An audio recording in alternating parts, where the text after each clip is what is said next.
for cycling, dude. There's more cyclists probably in this world than hunters. They would all agree with me. Wearing spandex is a normal thing. Not very manly. No.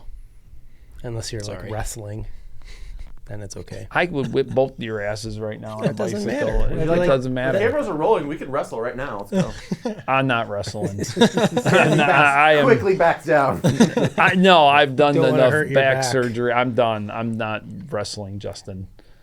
Sorry. I'll referee. I'll watch you I'll two. referee. That'd be a great episode. We get in singlets and wrestle each other.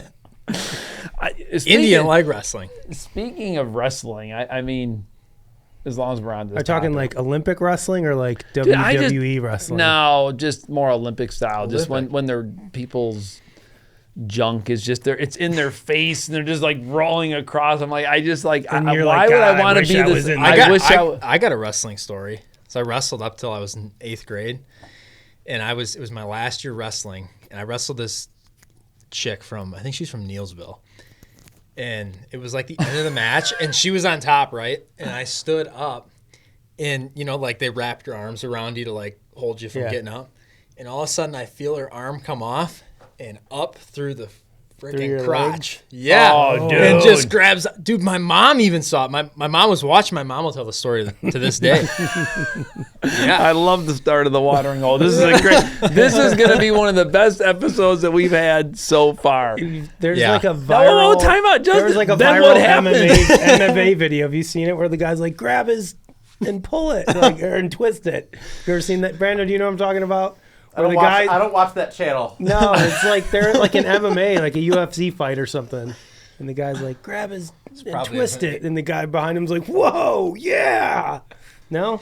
It's viral. It's probably not HHA appropriate. Well, the video or what happened after what your mom saw? Because I mean, this just ended right here. Did you win the match? Did she win the match? Yeah, I won. Okay, all right. So we talked about this with Josh Sturgill, right? He's one of our pro staff guys, and Maybe we should introduce Jake real quick here, since this is how we're starting. I mean, we're going to use. Why all not? That? Are we going to actually? Why? I mean, poor Jake just put himself out there to the world. I mean, why Things not? happen. It's a real thing. It's okay. You're okay with it? You can introduce Jake. I survived. What's Jake? Go ahead. Jake's last name. See, that's the problem. He always wants to just square me up with the last name. I see. He loves doing this. Mancl. Definitely not it. Jake Mancl with HHA Sports is joining us in the studio today. Live. Why don't you go ahead? Mancl. That's a tough one. Not Spell really. that. Spell it. M- Brandon, you spell it. Pronounce it for me. No. You just did. Mancl. Mancl. MANCLE. I-L-E? Oh, dude, you're so close. No E. MANCL. Yeah. Mancl. Yep. Brandon only knew that because you guys have been involved on emails before. I don't think Not many. And he also knew that it was going to be difficult, so he was like, "It can't just be straightforward, right?" I mean, I feel like it's pretty straightforward. I was gonna go CEL, but I was like, no, it's gotta be harder than that. I always when I first You've seen enough met trophy you, pose of that. I screw up the last names. when I first met you and started getting emails, I, in my mind I would say Mancl. Mancl. Mancl a lot? That's my truck. When I call my wife, I say calling Lacey Mancl. Oh yeah. Siri or the truck. Yeah, it always screws things up. Siri's Yeah, been Mancl, Mine says, Mancy. Zare. Mine Like they says think the Zare. L's and I. Zare. Calling Amy Zare. It says when I call my wife. Yeah. Yeah. Well, I'm sorry. Yeah. Sorry, man. I'm sorry. I'm sorry. I'm just apologizing. Yeah. I'm bad at last names. I can handle But it. back to what I was saying. So Josh Sturgill, one of our pro staff guys, his kids are I knew that we were going to go here. super high-end wrestling, right? His boy Hunter's like multiple-time state champion. His daughter, I think, also state champ, right? Yes. She went over from the girls' team to wrestle on the boys' team now, right? And he was telling us about an event that they were at where she ended up beating this kid that she was wrestling against, a boy, and afterwards the dad was like chewing the kid out for like losing to a girl, you know? But awesome. I was like, that's the hard part when you're the boy that's got to wrestle the girl, because if you lose, your dad's like, dude, you lost to a girl, right? But if you win, it's like, oh, you should have won. Everyone's like, dude, you just beat up a girl. Yeah, good for you, right? So you're in a no-win situation, regardless of whether you win or lose. With the exception of that she is extremely good at what she does. You know, she's awesome. She's a freaking stud. She could definitely beat Probably all three of us. We should bring her in here and have her wrestle Todd. Why is this guy? Why do I? You could make an episode out of that. That would go viral. Listen, Todd wrestling a 15-year-old. Todd gets pinned by a 15-year-old girl in 20 seconds. That's a million views. Last year I was at Josh's house turkey hunting. I mind my own business. Life is good. We're getting ready to go turkey hunting, and all of a sudden, here comes Josh's son. Right, dude. He's got his shirt is off, dude. Like, dude, he's just I'm like looking around like this, going like, man, I'm feeling pretty inadequate here. Like all of a sudden, I'm like sitting up straighter and trying to eat my breakfast a little. Like I'm trying to, maybe if I keep my lungs filled with some oxygen here, I can maybe look a little better. Like, dude, he's ripped. Good for him. Hunter is ripped. Good for him, because I am not ripped. So someone's got to be. How do we start talking about wrestling? You did. You started it. I did not. I just chimed in a story. Well, maybe we should get into hunting then. Sure. Hunting? We're going to talk hunting? Jake had a pretty good season. He had a great Jake, tell us about your season, buddy. Yeah, it was killed more deer than I did. I killed success. Killed a bunch of does, killed 2 bucks, killed one with a bow, one with a gun. Got to slip in the gun story there. Yeah. Cheated. Gun hunter. You're on here right now? Gun hunter died. No. I shot a buck with a bow in Wisconsin October 27th, same day I shot my buck with a bow the year before. It's just a great time of the year. Yeah. That last couple days of October. When I hunted Wisconsin, especially, dude, Wisconsin's always a little ahead of us here in Illinois. So? I do. 100% yes. And when I owned my farm in Wisconsin, there's no doubt that 27, 28 to 9 to 31, like that was hot. It was always hot. It was hot. I always feel like they are ahead of us. I always feel like that 26 to the 31st, if you can get any sort of good weather there, the evening sits are really good, and then it dies off for a few days, obviously, and then it's just bananas around the 8th to the 12th. So did you kill your buck in an evening then? Late October afternoon? Yeah. Evening? Middle of a food plot. I had a water tank set up in the middle of the food plot on a little tree row that we had. Splitting the 2 sides of the plot. He came out and he came right to the water hole, and I shot him at 8 yards or whatever. So it was good, but it was like completely different from the year before we had a drought last year. So do you think that water hole played into definitely? And it was like 60 degrees that day. But then like going back to the year before when I shot my buck out of the same blind, same day, that was like 35 degrees. We had that huge cold front 2 years ago, that last week of October, and bucks were starting to start pushing does around. Obviously, they weren't, locking down or anything yet, but they were starting to push does around, and I shot my buck on a doe that night. Whereas last year, the buck was the only deer I saw all night long. So that's all it takes. Yep. I tell my kids that sometimes because it's like we go hunting, and naturally they're like all of us. They want to see a lot of deer. Yep. But I was like, we want to see the right deer. Yeah. I don't just want to see a lot of deer. Like I want to see the right deer in the right spot. Yeah. And sometimes you have those hunts where it's like you go out and you see a dozen deer and you're like, oh my gosh, it was a great hunt, but you didn't see anything that you wanted to shoot or it was too far away. It's like I would certainly trade that for like the one buck in the right spot. I'm sorry, Justin. You made a look, dude, and you are so puffy over here. I know. I look like I got punched in the face. I mean, you did something there. It's just like, holy moly, you are really. Justin allegedly. I think Amy slapped you last night, but I mean, allegedly you got. I went to bed, but I knew when I got up this morning it was going to be swollen. I woke up and I looked in the mirror. I was like, oh, that's awesome. Looked like I got punched. Yeah, I'm telling you, until the guy's bending your mouth. Can you see how small he is? With a hammer, just smashing at your skull. That's what it felt like, anyway. I think he was just tapping, but it felt like he was smashing my skull with a hammer. Gosh, you told that story earlier today. We were in the conference room. That just sounds miserable. I'm sorry, but ugh. Yeah. You ever if you cut the antlers off of a deer? Or like a lot of times I'll take I know where you're going. I'll take my shed antlers and I'll saw the brow tines off. That smell of bone. It's the same. Like, dude, you go to the dentist and they're like, nee, and I smelled it. I was like, oh, that's my bone. I'm smelling. Do you know what we're talking about? Yeah. Just that, dude. It is that once you. It's a very distinct smell. When you've cut an antler one time and you smell that, dude, it is identical to being I mean, it's like every time I smell that, I'm like, oh my gosh, I'm cutting a deer's. Yeah.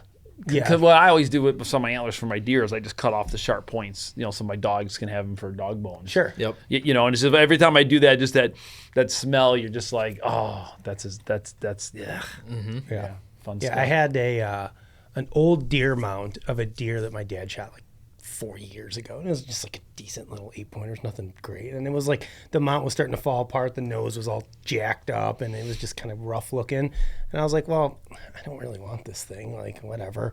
So I sawed the antlers off of it, and I chucked the mount itself in the garbage. I kept the antlers, and I sawed the brow tines off, and then I kind of rounded off some of the sharp points on the bottom, and then I wrapped it with paracord, and I made a set of rattling antlers for Joey to use this fall, so he can take them. So yeah, just like maybe a month ago.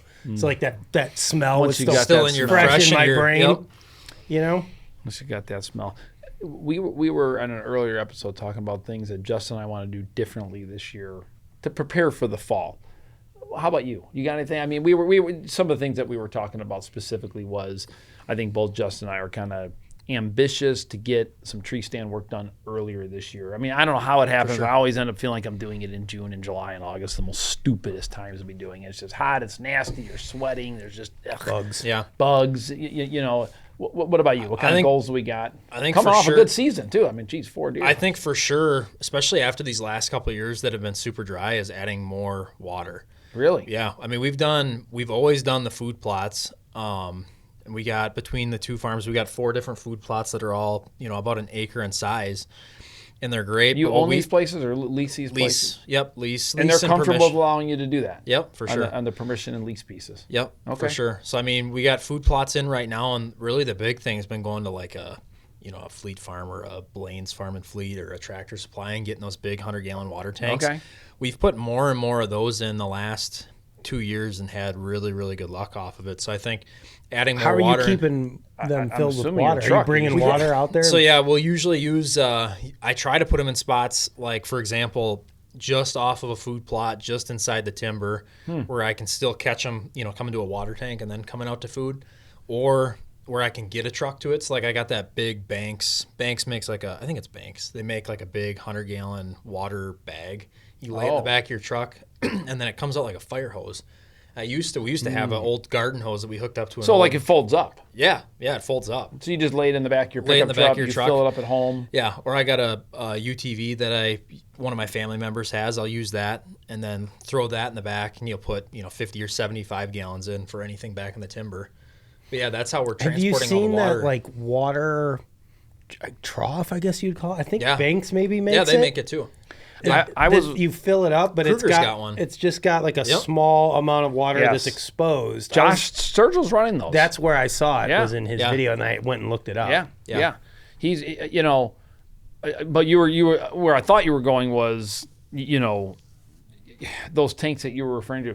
Do you notice by looking at your cameras that sometimes the deer don't like to kind of like walk in them? Because whenever I've made them, I've always, excavated out the area. I've put in rubber liners. Yeah. I put dirt back on. Then they just kind of walk right in there. I mean, you guys remember that cool video, that one buck just laying in there and they love them. Are they doing that with the containers or not? I'm not having an issue with it. I have 2 really good pictures, daylight pictures from last year. One buck that was a 5-year-old deer that we were going to shoot, and then one good up and coming 3-year-old. I mean, he's all the way down in with his front legs. So I think as long as you're not, that's the only thing. You're digging them down and putting them in the ground? Yeah, to keep them cool. Who's actually doing the digging? Me. By hand? Yeah.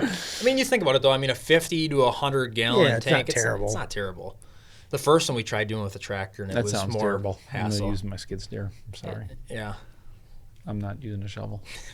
I'm not. You're a 1%er. You can do that. The rest of Should us are out there. I'm a 1%er. Must be nice. That 1%. That must be nice. The 1%, bro. That's got to be. You talking about for looks? Or you talking about just for being nice people? All of the above. See, all of those things. The compliments are just always flowing on this channel for sure. But yeah, I mean, the water holes for sure is a big goal this year, and then I think moving around some food plots. And I think really we kind of got out of hunting more of the traditional tree stand setups deep in the timber because we don't have a lot of timber to hunt on our farms. But this year we kind of got back into the woods, found a couple good pinch point spots that we're going to try to add a couple more stands to this year that we just did hanging hunts in last year, and we're going to go in and put good ladder stands up. And now I got a question for both of you guys. With that being said, if you had one last hunt in your life, this is it. How would you want to kill your deer? In what scenario? Like, this is it, man. Like, this is going to be, this is your last November 7th. Do you want to be over a water hole? Do you want to be in a food plot? Do you want to be in the woods? What is the scenario? Lay out your ultimate last hunt if this is it, Justin. Oh, man. What would it be? No elk, just keep this I think deer. it's tough because if you talk about most effective way. No, this isn't about effective. Who cares about this? This is it, man. This is your last bow hunt of your life. What do you want to experience? What does that experience look like? And go into the details. What do you want it to be? I could picture the stand that I'm in, top of a ridge. We got the spot that you're overlooking the Mississippi River. We're up on the first bluff off the river. You're sitting up there about 3/4 of the way up the ridge in a tree stand, and you got a buck, bucks all around you, young bucks chasing does. Yeah, exactly. This is good. Keep going with the story. This is a great story. Big buck, mature buck comes running past you. And you don't get the shot the first one. Yeah, yeah, right. Chasing a doe, stops at a scrape, makes a scrape. All right. Peeing all over himself, 15 yards, just stands right there and takes it. You put that sight on him and just let it rip. I think that'd be it for me. I mean, I don't probably do that as much as I'd like to, like hunting in that scenario. I do that a lot. The deer just don't. They just don't show up. But I mean, if I had so one hunt, okay. Justin, you're up. Yeah, I'd say very, very similar. Like my favorite hunts that I look forward to all year are kind of that, like maybe November 7th through the 15th, maybe even a couple days past the 15th. It's just sitting all day in the timber, like in a good like transition or kind of pinch point area where I like can go in and just sit all day. And like, ever have those hunts where you just kind of see deer all day? Yeah. Like if they're just always like, you don't go more than an hour without seeing a deer somewhere during the day. Like for me, like that's the ultimate like picture perfect hunt in my mind. And maybe like you sit all day, you see the activity and everything, and then maybe you shoot the deer in the afternoon. Yeah. So that way you get the full day's experience. Or you get to pick up and make a move. Because sometimes it's anticlimactic. Like it's great, like kill one right away, but then like I don't know, you feel like you're missing out a little bit on like, oh man, I enjoy watching the sunrise and seeing the deer and the anticipation like builds. Versus like it's over like right away. See a pile of deer all morning. Shoot them at 1 o'clock. I think I could go for that. A few years ago, Justin, you said, what was that? What was it? It's like I say a lot of things. No, you do, but this is one of the few things that you said that I actually really like, Justin. Oh, okay. Well, that narrows it down. No. We were in here. We were doing one of the shows, and I was complaining about something, and you said something in regards to it's a process, like, and I think what you're referring to there is the process. It's the feeling of like you're doing the summer work, you're doing the build up, you're hanging the stands, maybe you take a little bit of a break because it's July, you're out with your kids, you're doing all the sporting events, whatever. And then the season starts. And it's just that build up, right? Like if you do get it just right off the bat, if you live in Wisconsin where it's a $1 state, is it still a $1 state or no? One with a bow, one with a gun. One with a bow, one with a gun. But if all of a sudden you just got it on opening day and like, and you almost feel like, oh my gosh, I'm missing out on all these other things. Like now what? Yeah. And the reason why this I asked you this question the other day, I was having lunch with a friend of mine and we were just talking about moving stands and doing different things. And it's like, we were talking specifically about food plots and just, all the effort that I put into food plots. And it's like, I love hunting over food plots, but if I had to pick and do the dream that you guys just kind of did, or this is my last hunt, like if I really want to be in that timber, I really want to be in the woods, I really want to be in that. I've always called it, that's what I want. In my mind, I've kind of always referred to it as like active hunting versus passive hunting.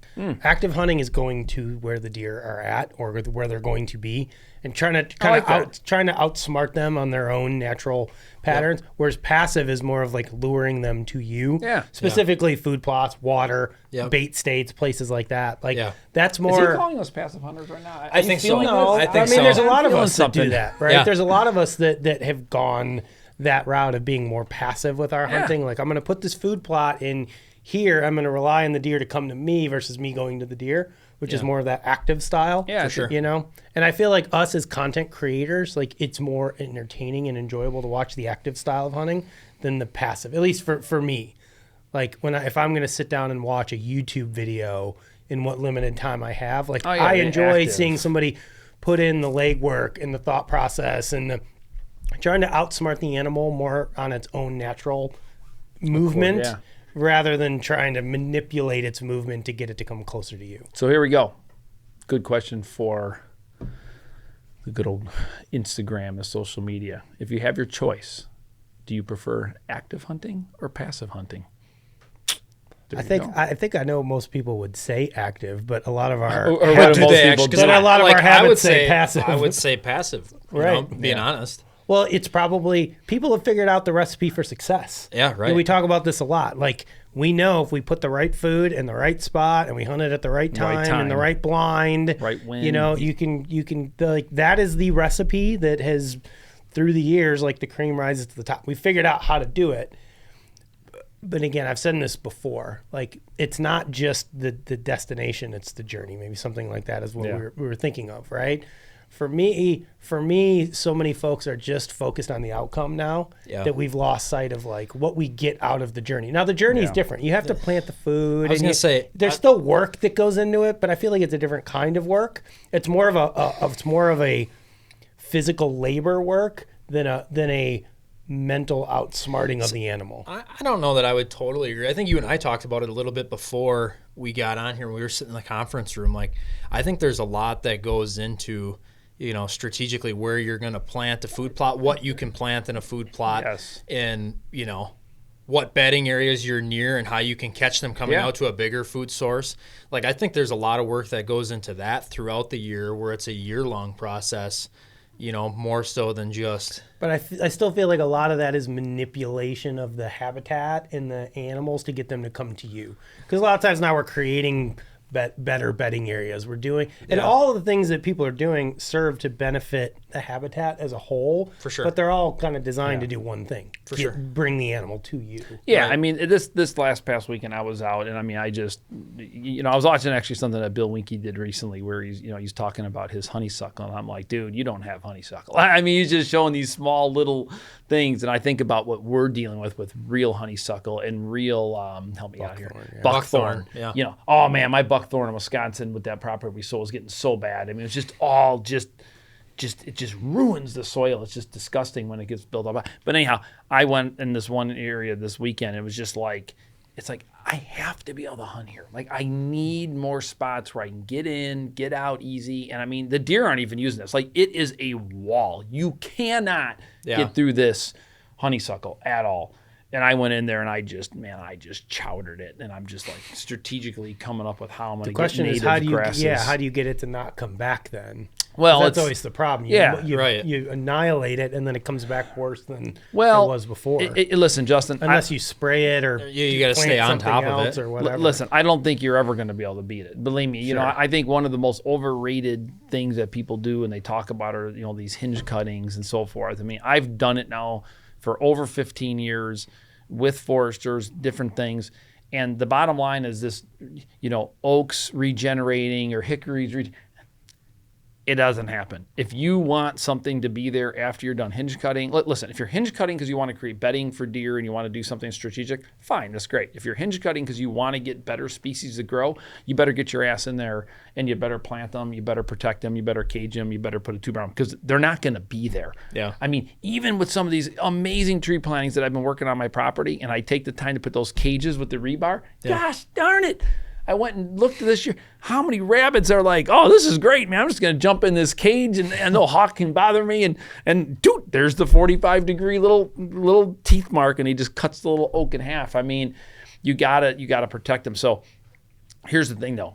At least if you keep honeysuckle down short and it's a fresh growing area with a couple of those other areas that I worked on, they do like to eat those leaves. Mm-hmm. Yeah. They can move through it, they can still bed by it, they can still do you just have to keep it under control. I don't think you're ever going to beat it. I just don't think you're going to beat. I mean, look at this damn Phragmites. that we drive by. I mean, I think Dude, Sonia seas. I mean, literal like seas of it along the highway. It's disgusting. In a lot of the horse preserves. Right? It is sad. I mean, whenever I'm driving the car with Sonia, she's like, "Don't even bring it up. I don't want to hear it." You know, like I'm driving by and you just look at it. It's like they're taking over our cattail swamps, and cattails are, actually does benefit from a food source for muskrats and stuff like that. Sure. They eat them, and it's just. It's crazy how hard these invasive species are to beat. So I don't think, Justin, you're ever going to beat them. Listen, I don't think that I'm some miracle worker that went in there and just used a machine to butcher all this stuff up. I was just curious, like kind of what your plan was. So, I'm going to let it green up. No, I'm going to let it green up. I mean, every couple of years, you're probably going to go back and smoke the whole place again. And maybe that's even, well, here's my goal and here's what my plan is. I butchered it all up. It's all dirt now. I got this nice knob. I'm going to go in with my skid steer. I'm going to make a couple of benches because it gets so much sunlight, this spot. They are going to bed here for sure. And putting that one trail camera that I did 2 years ago on that one spot, I made a little bench for them. And sure enough, it was a hillside, nowhere for them to bed. I made the benches, and guess what? I put the trail camera there. They started bedding on those little benches that I made for them. So I'm going to make a couple benches for them, put grass on those. I'm going to let everything green up around those little bench spots. I'm going to burn it all with chemical, basically just Roundup is pretty much all I can think of that you can do when that starts to green up. And then I'm going to try to catch some rains, and then I'm going to treat it like the way I would treat doing my native prairie. So I'm going to go in there, broadcast in right before a rain, some native prairie plants, and then I'll probably, any trees that I left, I'll probably just girdle, or I might hinge cut a couple of those to give the deer a little more structure. And then otherwise, you're right. You're just going to hope that those native prairies get sun. They get the sunlight. They start to really just come up, and then I'll have to spot spray. Choke out. The problem is at some point you have to then burn, and and it's like doing a native plot and burning it. Yeah, that's something I could be like, hey, come give me a hand, and we can do it, and be careful and be smart. Yeah. I don't have. You start lighting those fires in the forest.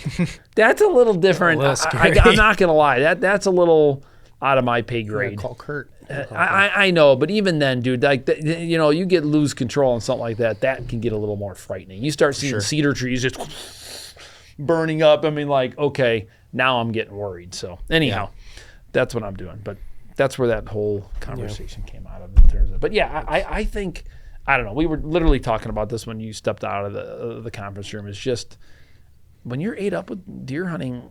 Man, I mean, I can't believe I'm going to be 53 this year. And I mean, I remember starting Wisconsin at whatever, 10 or 8 or whatever age it was. Like, dude, I just love this shit. I mean, I just love it. I can't get enough of it. I just love it. Me too. I mean, I want to complain that I wish there were more deer. I wish there were bigger deer. And I wish certain things didn't happen the way they happen, seasons and whatever. But I still love it just as much as I always have. I just love it. Yeah. It's an addiction. It really is. Like, it has to. I was thinking about this recently. Like, it has to be like the classic definition of an actual like addiction. It's better than meth or cocaine or anything else. Is it though? Yes. Yeah, I don't know. Is it? It's better than drugs. Don't do drugs. How much think about how much money you stick into it. We stick into it every year. Do not do drugs. I've never done a drug in my life. Don't do drugs. No drugs. My brother sent me this thing on Instagram yesterday.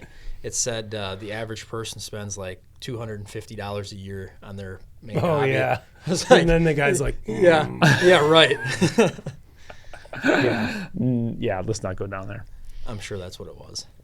I spent an entire day this last Sunday trimming tree stands and cutting down buckthorn. And the one thing that I was talking with a couple of my friends about this, it's so interesting. Hunters, we're such an interesting bunch, right? We go into a spot, and I don't know if you guys have ever done this. You go in there, scout it, whatever, hang a stand, right? And maybe it's there for a year, 2, 3, 4, 5. Eventually, you're like, oh, I need to move this stand or whatever. Of course. And you move, and then maybe you move again, and then you're like, oh, this isn't the spot. And then you're back in there, and you're looking, you're like, gosh. And you just end up right back where you started. It happens way too often. Like literally, like the first tree that I had was the best tree, and here I've been jumping around for the last couple of years all over this spot, and it's like, yeah, that spot was just the right spot. But I have this weird desire to change. Yep. So that's the fun. Can't just keep it the same. Yeah. Well, I ended up going back into a tree that I had previously hunted and killed deer out of. I don't know why the hell I moved in the first place, but what I ended up doing, and what's now like, what's really just made me angry at myself more than anything is like, I go into these spots, and it takes hours of like chainsaw work and clearing, just shooting lanes, this buckthorn. Like, it is insane. I cleared a spot that was probably less than 20 yards long. What are you doing with the material? You just Dude, I'm stacking dragging it into piles wherever I can drag it out of my way. And, are you squirting the stumps? Well, I am now, because what's pissing me off is I'm going back into these spots and I'm cutting down stuff that's sprouted from a stump that I cut down 10 years ago. Yeah. You know, and I was like, crap, if I would have just killed that stupid stump instead of just cutting it down. So now I'm taking the extra time. I got one of those little like dab bottles. Where you can dab the herbicide, and then I put a little bit of blue dye in it. Then you know what you're doing. So I know which ones I've actually killed. So now I'm spending the time to cut it, drag it out of the way. And I am using it to like, okay, if I've got a trail that's like right underneath the stand that I want to block, then I'm just like, keep the deer away from you. Yeah, because I just don't want them. Like, close is good, too close is bad. Yeah. So I mean, I spent hours this last weekend, like on one freaking stand, and then it was in a tree that was. It's just the right tree, but it's so big. I had to use 2 straps on all of my steps and my stand. That's the you know, dude, and you can't get your arm around it. You're trying to throw stuff around to yourself, and it was just dude. It took me. I probably had 4 hours into getting one freaking stand, but now it's done. Like, it is done. It's good. Killed all the buckthorn. Everything's trimmed. Now you're done. All for you to change it again in a year. Yeah, all for me to do. I am not. You're gonna hunt there one time. You're gonna be like, I've killed deer out of. I've killed deer out of it in the past. It's a good spot. You know, like I said, I moved around to these couple other trees, and they all sucked. You know, and I was like, why the hell did I move? So he basically just described himself as a passive hunter. Yeah, pretty much. You're going to be passive. What do you mean? You're just going to go to that one I went in there spot. and I walked all over the damn place. No, that doesn't count. You're just passive. Justin's passive. So he's a passive hunter. He hates to admit it, but he won't admit it right now. I mean, I have plenty of food plots that I'll go sit on. See, he held the part out that this big tree is right by the food plot that he put in. He left all that part out. No, because this farm doesn't have any food plots because I'm not allowed to We're bring giving any you a hard equipment time in there at all. Anything that I do has to be done by hand. Yeah. And doing food plots by bring hand. the horses in. Yeah. The horses and plows. I probably couldn't even do that. They're very strict. They probably wouldn't let you do that. They're probably very strict on that. So, yeah, no real food plots out there. You just got to hunt wherever the deer happen to be moving. Yeah. The other spots will have food plots. Hopefully this year they grow. Last year sucked. Yeah. You know, everything germinated and started to grow, and then we got no rain for like 2 months. It's been the last 2 years. And if you were behind, you know, behind planting. Being late, you know. The battle I've always had is, like, I've always tried planting so early because you see these rains coming at especially out by us, you see rain coming at the end of July, and then I'll go in and I'll try to plant early, and then you plant early, and either A, you get rain right away, and then you don't get rain for 3 to 4 months, so it germinates and then it dies off. Yeah, you're done. Or you get so much rain and all the plants are, you know, this tall, and then nothing's hitting it by the time, you know, deer season rolls around. Yeah. I just feel like it's such a freaking crapshoot. I feel like clover is such a good option for that reason. I've transitioned. All my food plots now have at least half clover in them. I've tried splitting them down the way. I'll do like half clover, and then I'll do, you know, radishes, turnips on the other side of it. Yeah. And then I try rotating it every couple of years. That way I always have something in that spot. Clover's been really good for us, like in October and through a good chunk of November. Yeah, you know, but I feel like when it gets late, especially if you get snow on the ground like that, honestly, I've even had a couple of years. I'm trying to think back in like 21. Yeah, it was a super, like the last few winters have been super light, and then you hit January because we're open till January 31st, and if you have less than, I'd say 3 inches of snow on the ground, and there's nothing else that's really. You know, readily available, they'll go out there and just mow it down. Yeah. So, I don't know. I still want some sort of late season. I would love to have like beans, standing beans or something like that. But my farmer's doing corn again this year. Yeah. I want to be done. Honestly, leaving corn's not a bad option either. We've done that before, and that does pretty well.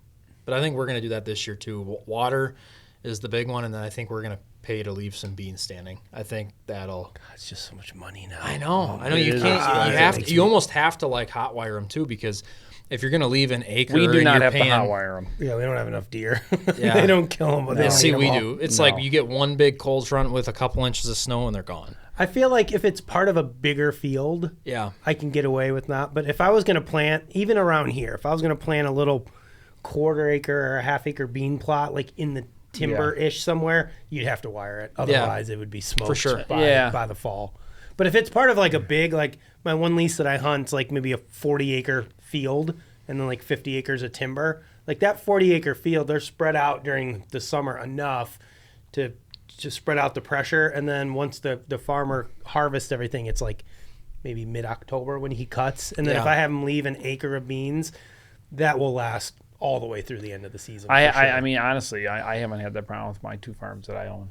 You know, listen, in the early days, you remember I did. Yeah, you mean with them eating all of the food? Right. I mean, the early days, I mean, I had to, shoot, Brand. I think maybe but you were planting those like half-acre bean plots, some right? Were a little bigger. Maybe they an would acre. Just wear them out. I mean, yeah, but dude, I feel like even now they would. Because are you still doing those size bean plots? I make them a little bigger now. I'd naturally make them bigger, but dude, they hardly even browse the edges anymore. I think the numbers are coming back. Yeah. So I mean, but maybe it will change. But like our issue is though, we paid to leave beans 2 years ago, and they were fine. You know, they harvested them in mid-October or whatever, and then we had one big snowstorm right around ATA.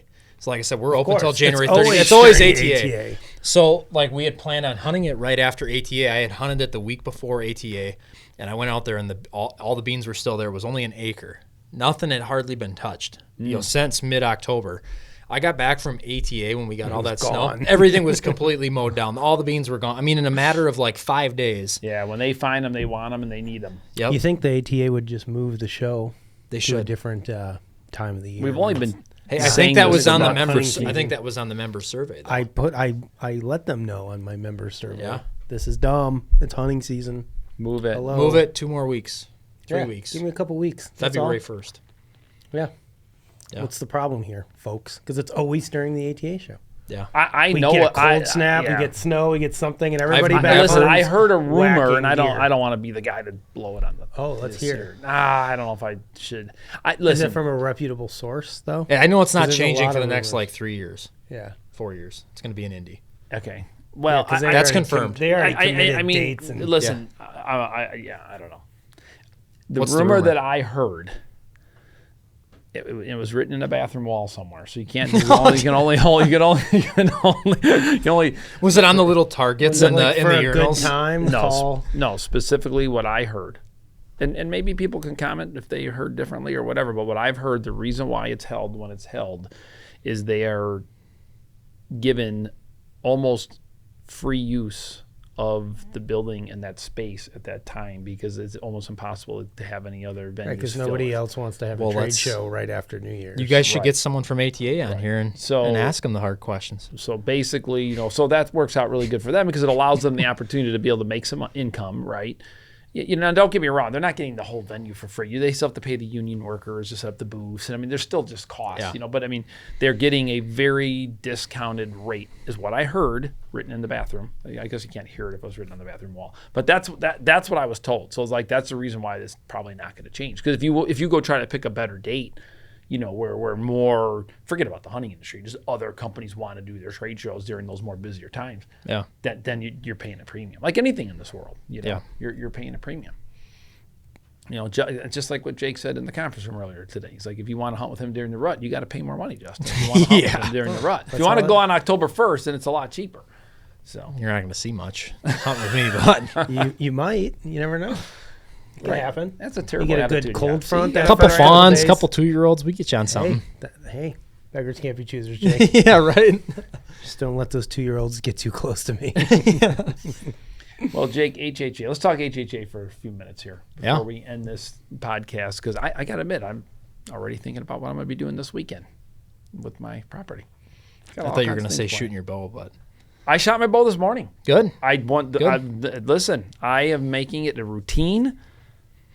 Turkey season's right around the corner. That's right. But any chance I can say it, I always just go ahead. I'm not going to say it. What? Yeah, Jake beat both of us. Me. Yeah, that's right. You beat both Lancaster. of us. Yeah, how come we never talk about that? Because all we ever hear about is Todd beat Justin by 1 point. Yeah, that was amazing. And Jake beat us both by like 30 points. So. Dude, you did good. That was okay. How about Dylan? How did you do? I forgot. Hey, you know what? He got a worse score than he did last year, but he still finished better than he did last year. Last year, Last year, he took second to last place. He was in last place up until the very last arrow, and someone missed the target on the last arrow, and then Dylan took second. That second last arrow is a doozy. Yeah. Dude.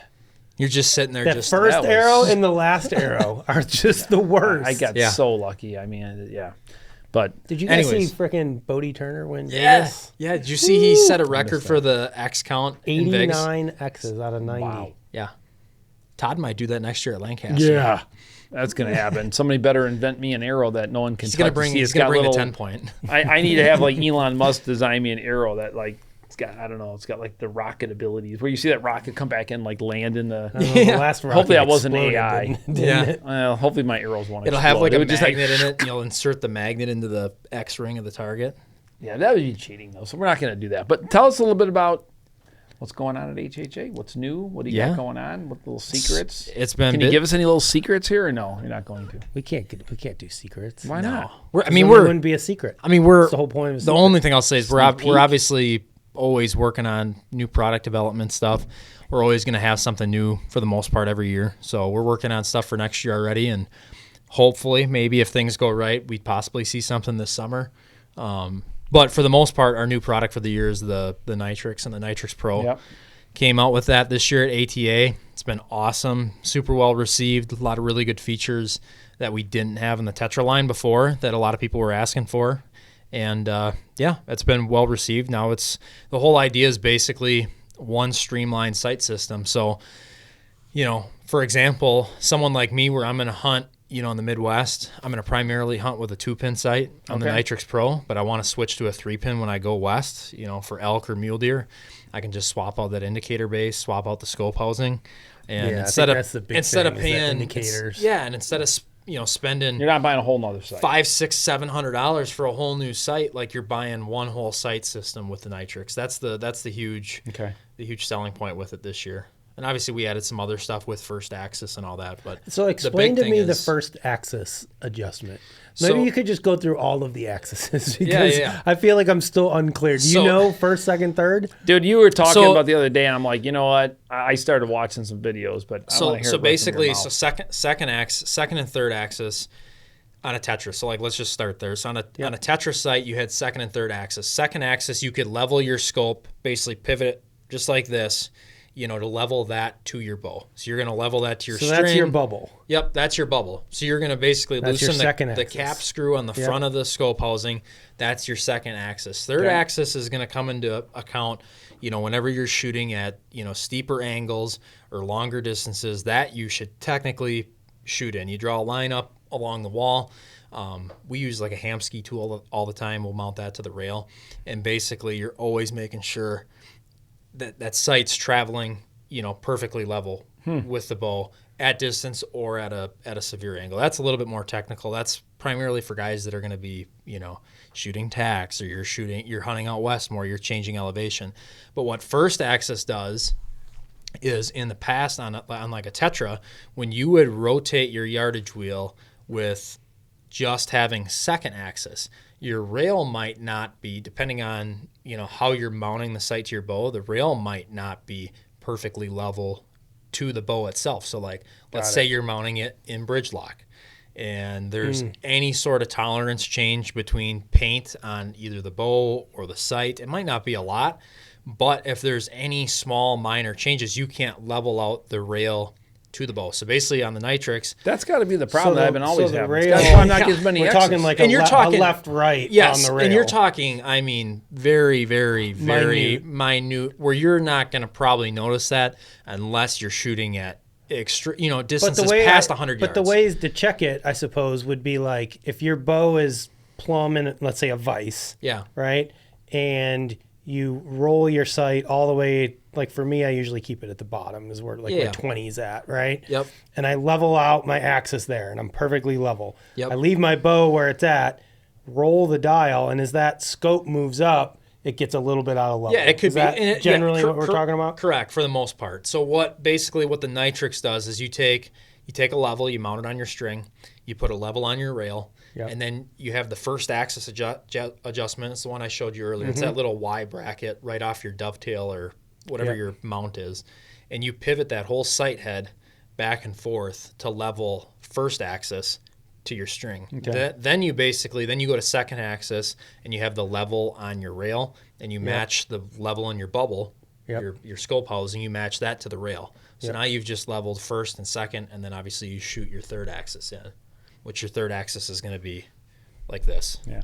So it's good. It's something we've gotten a lot of requests for, and I would say, do you feel like that's partially driven by like the increase in popularity of guys shooting super long distances, like TAC events? I think so. I mean, I would say for 90, maybe I shouldn't even say this, but I would say for probably 90% of bow hunters probably wouldn't notice the difference between first and second. Don't hate me for saying that. I'm sure someone's gonna. Dude, I say it all the time because guys obsess over all these little details on their setups. Like the example that I use a lot is like when guys are buying arrows. You know, I'll have guys ask me like, Easton makes like a standard, let's say Axis 5mm, and then they make a match grade, right? Which is more money. The tolerances are a little bit tighter, or whatever. It's quote unquote the better arrow. But when most guys are like, hey, should I buy the regular or the match grade? I'm like, you're not a good enough shooter, neither am I, to notice the difference between either one of those. Like, I get it, on paper, we want the best. We want for sure the 3,000s tolerance versus the 1,000s. Just remember who won by 1 point. I had the match grade. It's never been the so. difference. Like, me losing to you by 1 point wasn't the tolerance on my arrows. No. It was the fact that I shot a 0. Yeah. Right? See, and that's the thing is like the Nitrix is definitely the better sight from, that and the Tetra. But if you were going to, still shoot a Tetra, it's still a phenomenal sight. Sure. That you're not going to notice a difference, especially when you're shooting those longer. It's going to be very, very small. I think really if you're buying the Nitrix, yes, you're buying it for first axis adjustment, but you're also buying it for the reposition gear rack so you can get more distance out of your sight. You're buying it for the interchangeability to be able to basically shoot one whole system is what it is. It's not just a sight, it's a system. Yeah, for me, that's, I'd say, the most attractive absolutely feature. Oh, you hear that all the time. I mean, if someone's heading out west, and they want to be able to just switch it easy without it's so much more common now. There's no doubt. I mean, that makes 100% sense. Yeah. For sure. So, that's what's new and good. And like I said, we're working on some pretty cool stuff But you got probably more color choices, which is cool if you want to match your bow. I mean, that's important. That's one, too. We actually, we stuck a ton of time, resources, money into Cerakote this year. We made the Cerakote colors a direct match, especially on those 3 Matthews colors. For us, it's Desert Sand, Slate, and Moss. We're working with a new supplier now that's phenomenal, or a new applicator now that's local to us. Phenomenal, better quality finishes.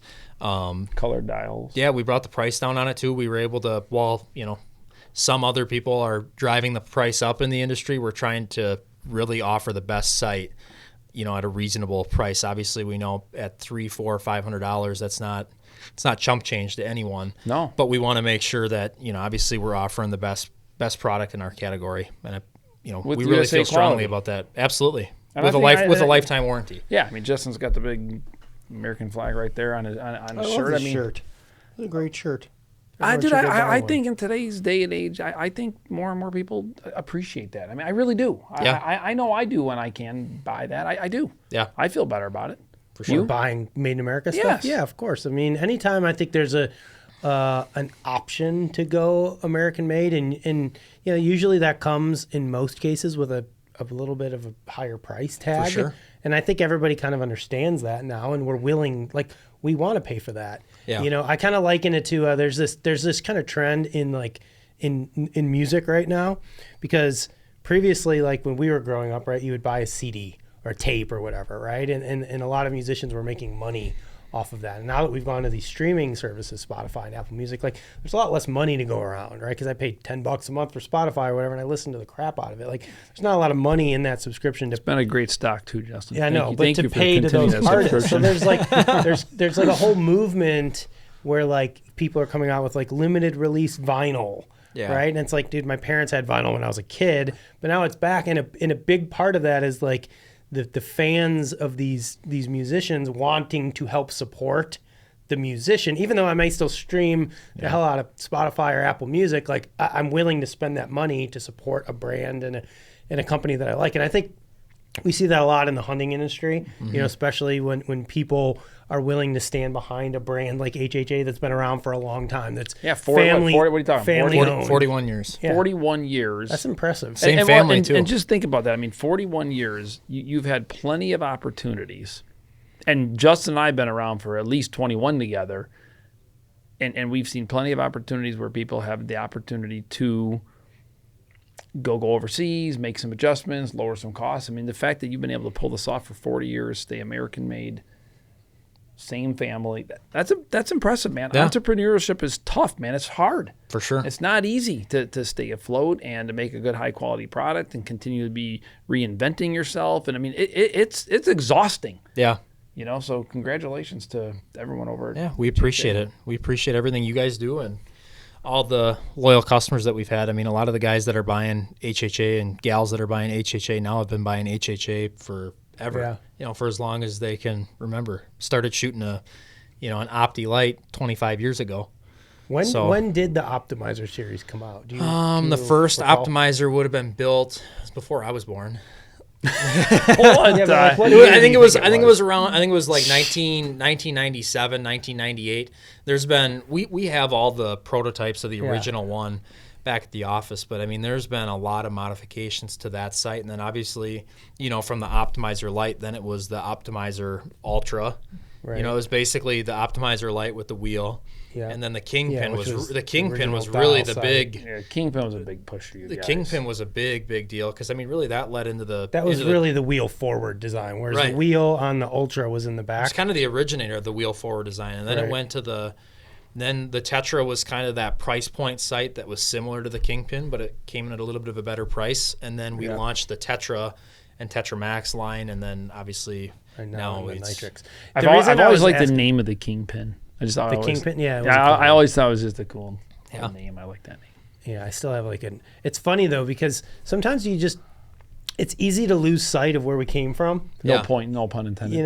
No pun intended on the site. But I think I sent you a text at some point this winter because we were talking about shooting sites at Lancaster. I was like, I'm going to shoot this one. I had a Kingpin, with the big long bar and everything sitting there. And Heavy. it's I picked it up and then I looked at it next to my Nitrix. And it's like I said, it's easy to lose sight of where we came from to where we are until you get those products kind of right next to each other. And you're like, dang, that there is significant improvements that have been made from one to the other. But the reason I asked you that question earlier was, so I graduated high school in 1998. So I think 97, 98, and then into college, 99, I worked at Gander Mountain. Yep.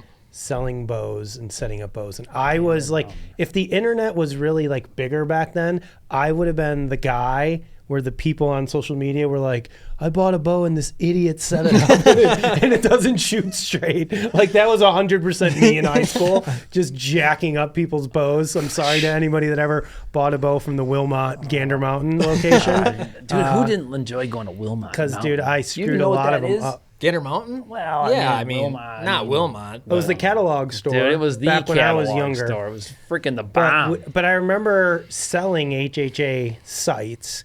There was two main bows that we sold at that time period. We sold a lot of PSE Baby G's because that was the speed bow. Yeah. And it was ridiculous, like a 5-inch brace height with these ridiculous recurve limbs. It was terrible. And then we sold the Jennings Buckmaster. That bow, I don't know how many we sold, but dude, I sold more Jennings Buckmasters. But we would always sell them with a TM Hunter rest, which was the rest we recommended people, and an HHA Optimizer sight. And then I sold HHA made releases then.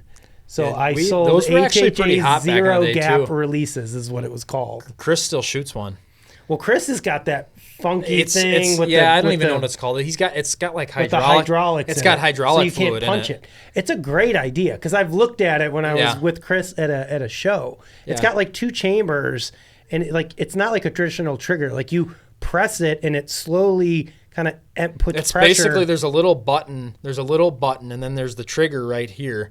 And as you squeeze that trigger, it applies the pressure to that button. Yes. And then obviously once the that button's comes moving down, fluid. Right. Flew through, so you can't punch it. Right. You have to put pressure on it's got to wait till and it's got to, and then it goes. Yep. It's really an ingenious idea. That was hairy. Well, We appreciate you coming out. Appreciate it. My stomach is... Yeah, I'm ready to. We got to get you out to get some food because my stomach's growling. Is your stomach growling? I'm hungry. I'm not, but I'm good. But I think we're good. HHAsports.com is the website. All new. Go there and buy a Nitrix or Nitrix Pro. You're shooting a Pro. I have a Nitrix. I have a Pro. Are you, and you're shooting... With match grade arrows. That's why at one point, all those things make a difference. You're shooting a 3-pin, 4-pin? What are you shooting? Oh, boy. Right now I have a 3-pin. Yeah. See, I'm a vertical. I got the 2-pin. Me I've too. never had to use the 2nd pin yet. It's kind of the oh crap pin, I call it. I think I found I've gotten lazier with it. Times where I used to be in a blind and I used to adjust my sight to oh my god, if 36. I think I've shot 3 or 4 deer and 1 bear with that 2nd pin. Really? Yeah, but I practice with it too. So yeah, I practice with it just in case I need it. Yeah, but like if I would say most if people, I have it's time that to dial, scenario, I'm though. dialing 100% of the time. Yep. Yeah. Yeah. But yeah, mine is there for like he's at 18 and I drew back and spooked him or whatever, and now he's at 30, 35, whatever. I have a second. Well, yeah, you're not gonna point. That's why I think for whitetail hunting, for me, where I'm not really shooting past hopefully 30, but maybe 40, like it's the perfect setup for me. For sure. I hear I'm not like Todd. He's just airing it out. 50, 60, 70. Oh, yeah. Doesn't matter. Yeah. Todd's just letting it rip. I'm not letting it get away. You get one chance. All right. Well, I'm out of coffee, so he's out of coffee. My stomach's growling. Brandon's over there going, watch the time. Sorry, Brando. This is intriguing conversation. This was a great conversation. Brandon. Yeah, appreciate you guys having me. Yeah. Thank you. Let's go. Appreciate Let's it. go get some food. Yeah. Time to eat. Sounds good.